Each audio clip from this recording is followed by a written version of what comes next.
শিক্ষার্থীবৃন্দ সবাইকে শুভেচ্ছা জানাচ্ছি। আমরা একটা খুব দীর্ঘ কাহিনী কবিতা পড়ছিলাম। কাহিনী কবিতা হচ্ছে যে বিভীষণের প্রতি মেঘনাদ। বিভীষণের প্রতি মেঘনাদ আমরা পড়তে গিয়ে অনেকগুলো ক্লাস আমরা নিয়েছি, কারণ এই কবিতাটি অনেকগুলো সংস্কৃত শব্দ আছে যেগুলোর স্বাভাবিক বাংলা ভাষায় সেটা ব্যবহৃত হয় না বলেই শব্দগুলো আমাদের কাছে খুব জটিল মনে হয়। সেজন্য প্রত্যেকটা শব্দ জটিল শব্দ আমরা চেষ্টা করেছি সেগুলোকে তোমাদের মধ্যে সহজভাবে উপস্থাপন করার জন্য। যাই হোক, আমি এখন এই কবিতার শেষ অংশটা আজকে উপস্থাপন করতে চাই। এই কবিতার গত সেশনে ছিল যে এখানে দেখা গেছে যে ওই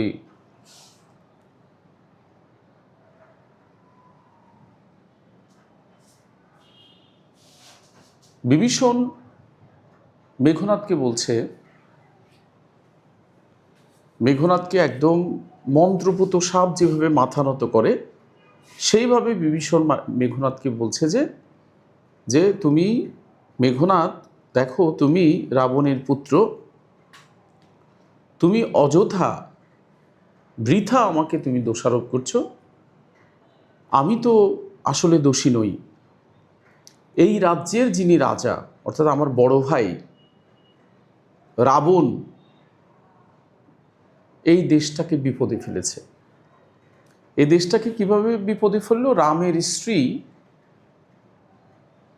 সীতাকে হরণ করে, অপহরণ করে নিয়ে এসেছে, তাকে উদ্ধারের জন্যই এই কাজগুলো হয়েছে। সুতরাং এই রাজ্যের রাজাই এই রাজ্যটাকে বিপদে ফেলেছে এবং তুমি নিজেও বিপদে পড়েছ।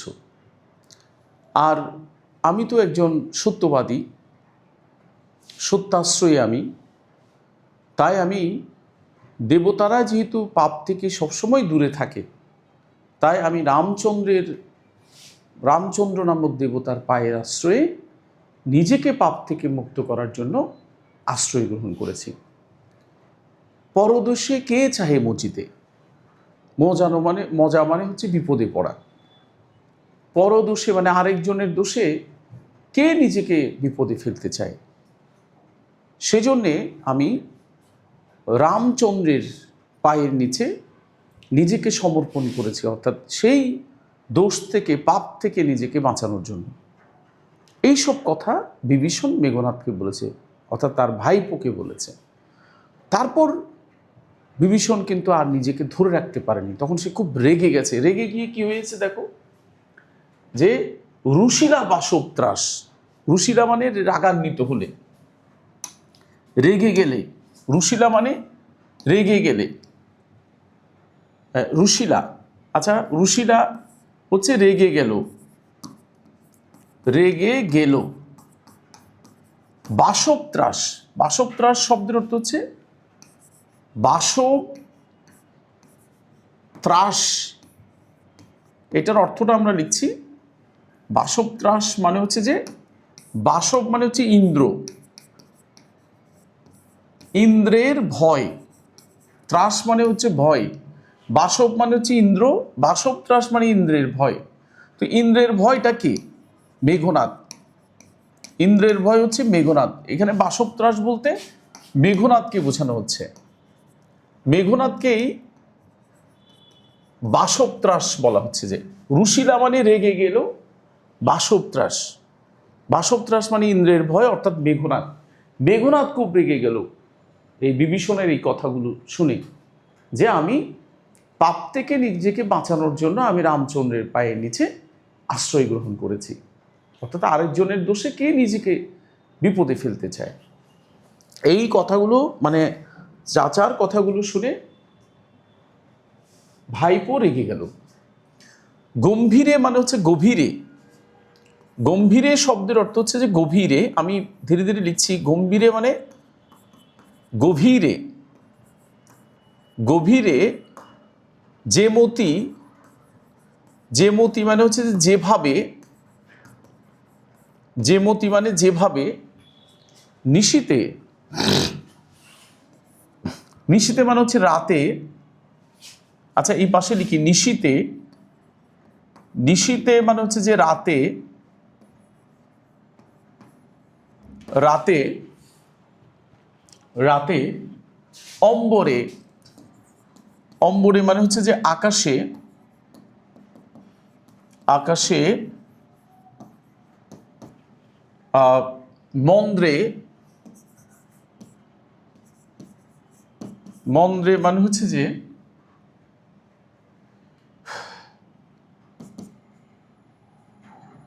ধ্বনি বা আওয়াজ, ধ্বনি বা আওয়াজ,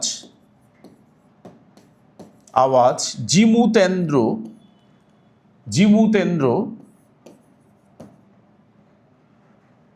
জিমুতেন্দ্র মেঘের ডাক, মেঘের ডাক শব্দগুলো পাশে লিখে দিয়েছি, তোমরা খাতায় বা বইয়ে আবার লিখে রাখবে।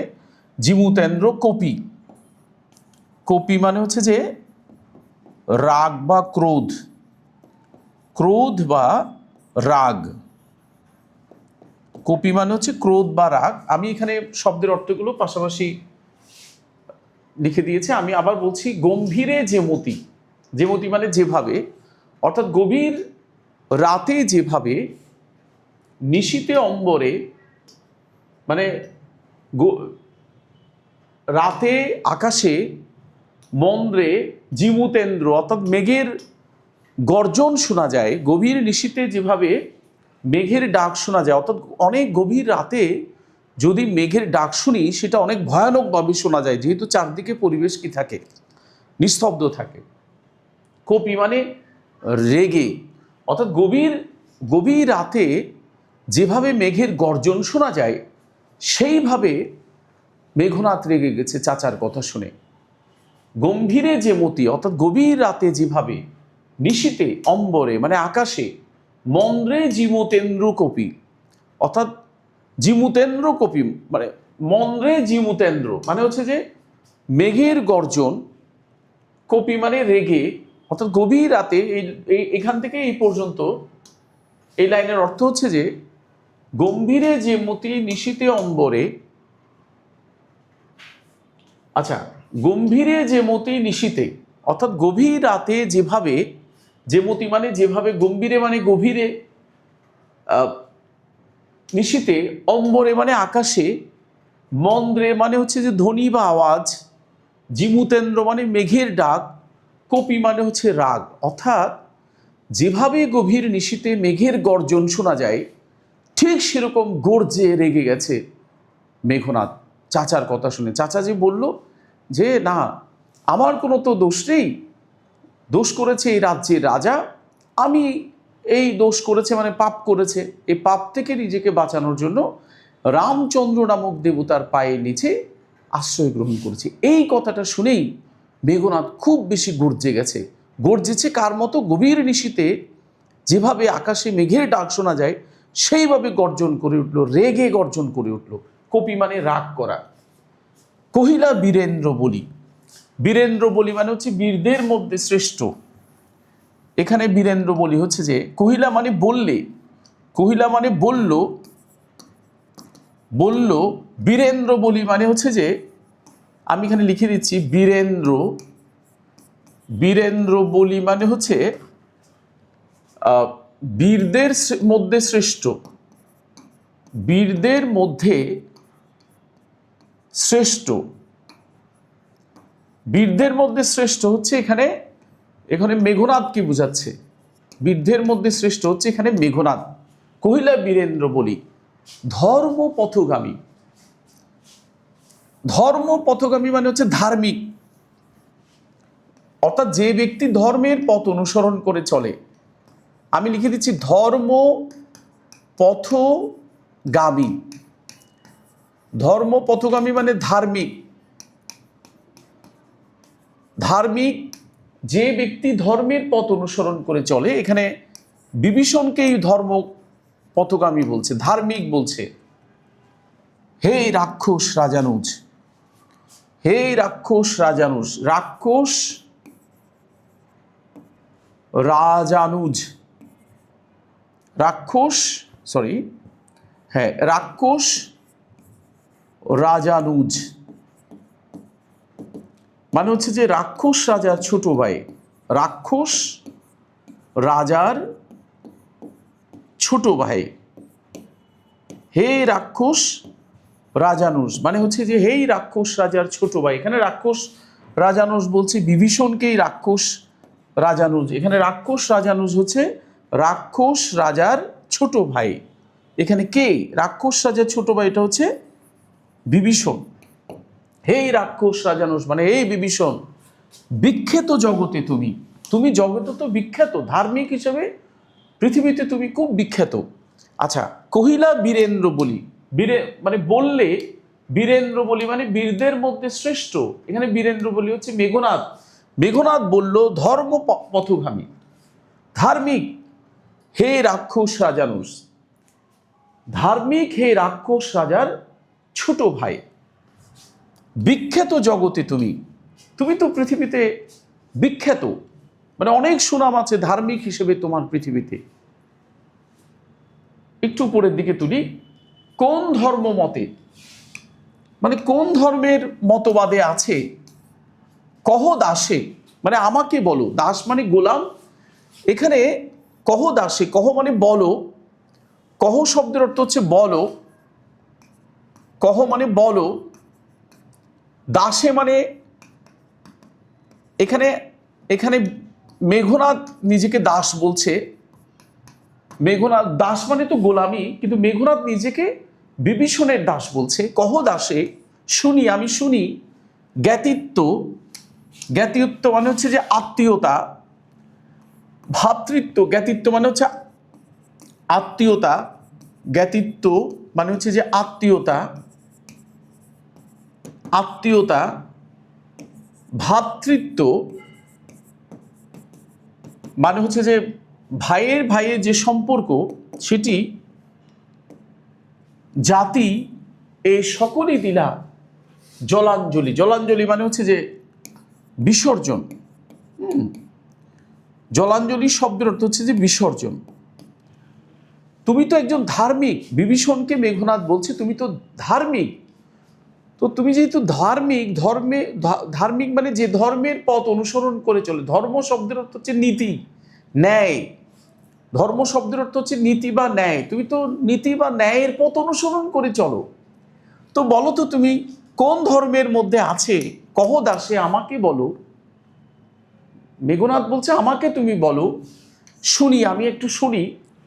জ্ঞাতিত্ব মানে আত্মীয়তা, জ্ঞাতিত্ব শব্দের অর্থ আত্মীয়তা। ভ্রাতৃত্ব মানে ভাইয়ের ভাইয়ের সম্পর্ক। এই যে রাজা হচ্ছে রাবণ আর তার ভাই হচ্ছে বিভীষণ, এই যে ভাইয়ের ভাইয়ের সম্পর্ক, দুজনেই ভাই, জাতি, এই জাতির সাথে যে সম্পর্ক, এই সকলই দিলা জলাঞ্জলি। জলাঞ্জলি দেওয়া মানে ত্যাগ করা বা বিসর্জন দেয়া। তো কোন ধর্মের মধ্যে আছে যে জাতির সাথে সম্পর্ক, ভাইয়ের ভাইয়ের যে সম্পর্ক, আত্মীয়ের সাথে আত্মীয়ের যে সম্পর্ক, যেমন মেঘনাদের সাথে বিভীষণের একটা আত্মীয়তা আছে, সেখানে তারা চাচা ভাইপো। কিন্তু চাচা কি করেছে, ভাইপোকে মারার জন্য একটা ফন্দি করেছে, একটা মানে গোপন মানে বা একটা কি বলা যায়, একটা কুটো চাল করেছে। তো সেটির কথাই বলছে যে আত্মীয়তাকে তুমি কি করেছিলে, বিসর্জন দিয়েছো। এগুলো কোন ধর্মের মধ্যে আছে? আত্মীয়তাকে বিসর্জন দেওয়ার কথা, জাতিকে বিসর্জন দেওয়ার কথা, ভাইয়ের ভাইয়ের সম্পর্ককে বিসর্জন দেওয়ার কথা কোন ধর্মে আছে? তুমি তো ধার্মিক, ধর্মে কি তুমি এগুলো পেয়েছো, কোথাও পেয়েছো? এইসব কথা এখানে বলা হয়েছে। তারপর তাকে শাস্ত্রে বলে, শাস্ত্রে মানে ধর্মে বা শাস্ত্রীয় গ্রন্থ, নীতির ন্যায়ের গ্রন্থে শাস্ত্রে বলে গুণবান যদি পরজন। গুণবান মানে যার কি আছে, গুণ আছে। পরজন মানে হচ্ছে যে অনাত্মীয়, অনাত্মীয়। পরজন শব্দের অর্থ হচ্ছে অনাত্মীয়, অনাত্মীয়। গুণহীন স্বজন মানে গুণহীন মানে যার মধ্যে গুণ নেই। স্বজন মানে আত্মীয়, স্বজন মানে হচ্ছে যে আত্মীয়। স্বজন শব্দের অর্থ হচ্ছে যে আত্মীয়, ঠিক আছে? আচ্ছা, এটা আবার একটু বলি। শাস্ত্রে বলে, মেঘনাদ বিভীষণকে বলছে শাস্ত্রের মধ্যে আছে, মানে ধর্মের মধ্যে আছে শাস্ত্র মানে নীতি গ্রন্থ বা ন্যায়ের গ্রন্থে আছে শাস্ত্র। যে সমস্ত গ্রন্থের মধ্যে ন্যায়ের কথা থাকে, নীতির কথা থাকে, সেগুলোকে বলে শাস্ত্র। শাস্ত্রে বলে মানে ধর্ম বই এক কথায় আর কি। গুণবান যদি পরজন, একজন গুণবান ব্যক্তি যদি পরজন মানে অনাত্মীয় হয়, গুণহীন স্বজন একজন গুণহীন আত্মীয়, তথাপি তারপরও নির্গুণ, নির্গুণ মানে গুণহীন, নির্গুণ মানে যার গুণ নেই, গুণহীন শব্দের অর্থ হচ্ছে যার গুণ নেই, তথাপি গুণহীন স্বজন শ্রেয়, শ্রেয় মানে শ্রেষ্ঠ। অর্থাৎ এখানে বলা হচ্ছে যে তারপরও ঠিক আছে, শাস্ত্রে বলে মানে শাস্ত্রে বলছে গুণবান যদি পরজন, একজন গুণবান ব্যক্তি যদি তোমার অনাত্মীয় হয়, গুণহীন স্বজন একজন তোমার আত্মীয় যদি গুণহীন হয়, তোমার আত্মীয়টা যদি গুণহীন হয়, আর যে গুণবান সে যদি তোমার অনাত্মীয় হয় মানে তোমার আত্মীয় নাও হয়, তথাপি নির্গুণ স্বজন শ্রেয়, তারপরও গুণহীন মানে নির্গুণ আত্মীয়ই হচ্ছে শ্রেষ্ঠ। অর্থাৎ পর সদা, পর সবসময় কি পর। এখানে বলা হচ্ছে একজন গুণবান ব্যক্তি যদি তোমার আত্মীয় না হয়, একজন গুণহীন যদি আত্মীয় হয় তোমার, তারপরও গুণ না থাকা সত্ত্বেও তোমার ওই গুণহীন আত্মীয়ই হচ্ছে কি তোমার আপনজন। পর সবসময় পর থাকে, সদা মানে সবসময়, সদা শব্দের অর্থ হচ্ছে সবসময়। আমি কি কথাটা বোঝাতে পেরেছি কিনা তোমরা একটু মন্তব্য করে জানাবে। এখানে বলছে যে শাস্ত্রে তথাপি নির্গুণ স্বজন শ্রেয়, তারপরও গুণহীন আত্মীয়ই হচ্ছে কি শ্রেষ্ঠ। আচ্ছা, এই শিক্ষা মানে পরকে আপন করে নেওয়ার শিক্ষা। অর্থাৎ তুমি এই যে রামকে তুমি আপন করে নিয়েছো, রাম যতই গুণবান হোক সে তো তোমার আত্মীয় নয়। আমরা যদি নির্গুণ হই, মানে মেঘনাদ নিজেকে বলছে আমরা নির্গুণ, তারপরও আমরা হচ্ছি শ্রেষ্ঠ, সেটা শাস্ত্রের মধ্যে লেখা আছে। একজন গুণহীন আত্মীয়, যে আমরা মনে করলাম যে আমরা অনেক অপরাধ করেছি, আমরা নির্গুণ, আমরা গুণহীন, তারপরও শাস্ত্রের মধ্যে আছে গুণহীন আত্মীয়ই শ্রেষ্ঠ, শ্রেয়। পর সদা, পর সবসময় পর থাকে। আর তুমি বিভীষণকে বলছে তুমি পরকে আপন করে নিয়েছো, আপনকে তুমি কি করেছো দূর করেছো, কিন্তু তুমি ধার্মিক হয়েও তুমি একটা নিকৃষ্ট কাজ করেছো। বিভীষণকে মেঘনাদ এই কথাটি বলল। এই শিক্ষা হে রক্ষবর, এখানে রক্ষবর মানে রাক্ষসদের আশীর্বাদ। এখানে রক্ষবর বলতে বিভীষণকে বোঝাচ্ছে। বিভীষণ, বর মানে আশীর্বাদ। হে রক্ষবর, হে রাক্ষসদের আশীর্বাদ বিভীষণ, কোথায় শিখিলে? তুমি পরকে আপন করে নিয়েছো, পরকে আপন করার শিক্ষাটা তুমি কোথায় শিখলে? শাস্ত্রে তো পরকে আপন করার কথা শাস্ত্রের মধ্যে নেই, তুমি সেটা কোত্থেকে শিখেছ? কিন্তু বৃথা গঞ্জিত মা, কিন্তু বৃথা মানে অযথা। বৃথা শব্দের অর্থ হচ্ছে অযথা, অযথা মানে ব্যর্থ। গঞ্জি মানে হচ্ছে যে তিরস্কার করি, গঞ্জি শব্দের অর্থ হচ্ছে যে তিরস্কার করি। কিন্তু বৃথা গঞ্জি তোমা মানে তোমাকে, হেন সহবাসে, হেন মানে হচ্ছে এরকম, হেন শব্দের অর্থ হচ্ছে এরকম সহবাসে,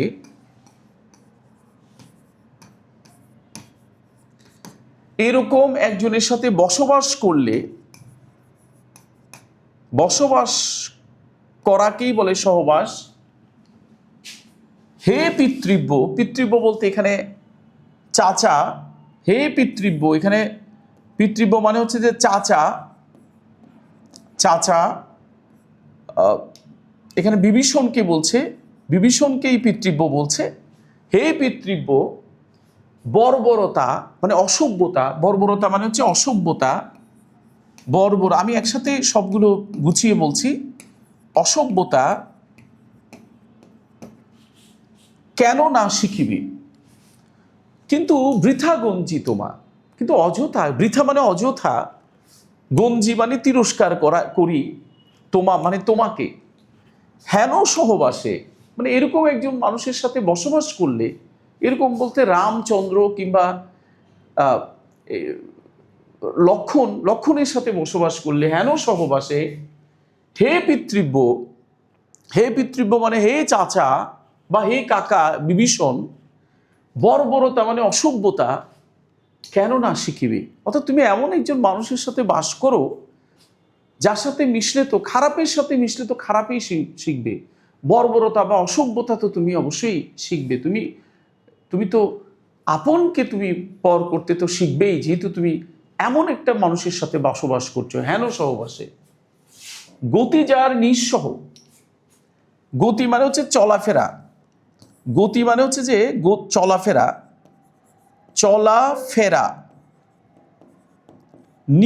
সহ, সরি গতি মানে চলাফেরা, গতি মানে হচ্ছে যে চলাফেরা,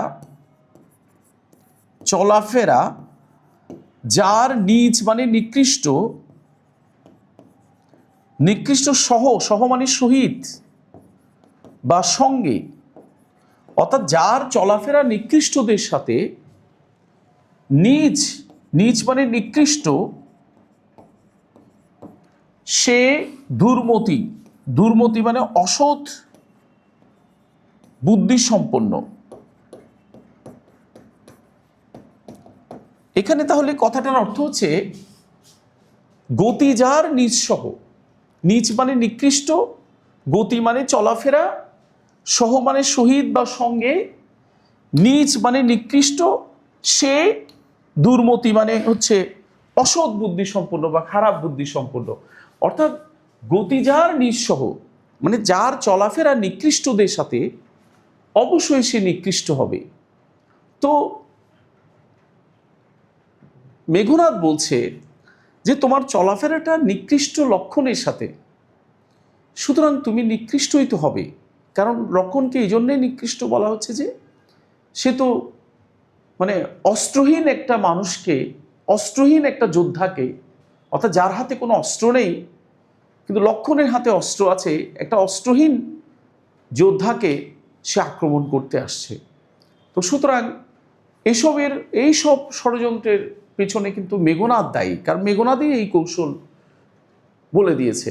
আর সেক্ষেত্রে এইসবের পেছনে কিন্তু দায়ী বিভীষণ দায়ী, বিভীষণই তো মেঘনাদকে মারার জন্য এইসব কৌশল বলে দিয়েছে। সুতরাং বলছে যে তুমি তো ওদের সাথে মিশতে মিশতে, নিকৃষ্টদের সাথে চলাফেরা করতে করতে তুমি নিকৃষ্ট মানুষে পরিণত হয়েছ। সুতরাং এদের সাথে মিশে তুমি তো অবশ্যই বর্বরতা শিখবে। এই কথাগুলো কিন্তু আমাদের ব্যক্তি জীবনেও খুব প্রযোজ্য। আমরা যদি খুব খারাপ মানুষের সাথে মিশি তাহলে তো আসলে ভালো কিছু শিখতে পারবো না, এটাই তো আসলে পৃথিবীর নিয়ম। আমরা যদি খুবই খারাপ মানুষ, যার চরিত্রের মধ্যে কোনো ভালো কিছু নেই, তার সাথে যদি আমরা চলাফেরা করি, মিশি, তাহলে তো খারাপ কিছু ছাড়া তো অন্য কিছু হবে না। তো যাই হোক, আমরা এই দীর্ঘ কবিতাটি এখানেই শেষ করব। তবে এই কবিতাটি খুব কঠিন আছে শব্দের অর্থগুলো, তবে শব্দের অর্থগুলো আয়ত্ত করে যদি এই কবিতাটিকে পাঠ করা যায় তাহলে এই কবিতাটি খুবই ভালো লাগবে, খুবই আনন্দের লাগবে, খুব ভালো লাগবে। এবং এই কবিতাটির যে একটা গভীরতা আছে সেটি অত্যন্ত আনন্দদায়ক। তো আমি যদ্দূর পারি তোমাদেরকে উপস্থাপন করার চেষ্টা করেছি। তারপরেও যদি এই কবিতাটি ধারাবাহিকভাবে তোমরা করবে, 1 2 3 4 5 6 7 এভাবে করে আমরা দিয়েছি দীর্ঘ কবিতাটি, আমরা এটা অবশ্যই চলমান রাখবো। তো ওভাবে ধারাবাহিকভাবে তোমরা দেখবে। যদি কোথাও কোনো কিছু বুঝতে অসুবিধা হয় আমাদেরকে মন্তব্য করে জানাবে। তাহলে তোমাদেরকে আবারও শুভেচ্ছা জানিয়ে আজকের ক্লাসটি এখানেই শেষ করছি। ধন্যবাদ সবাইকে।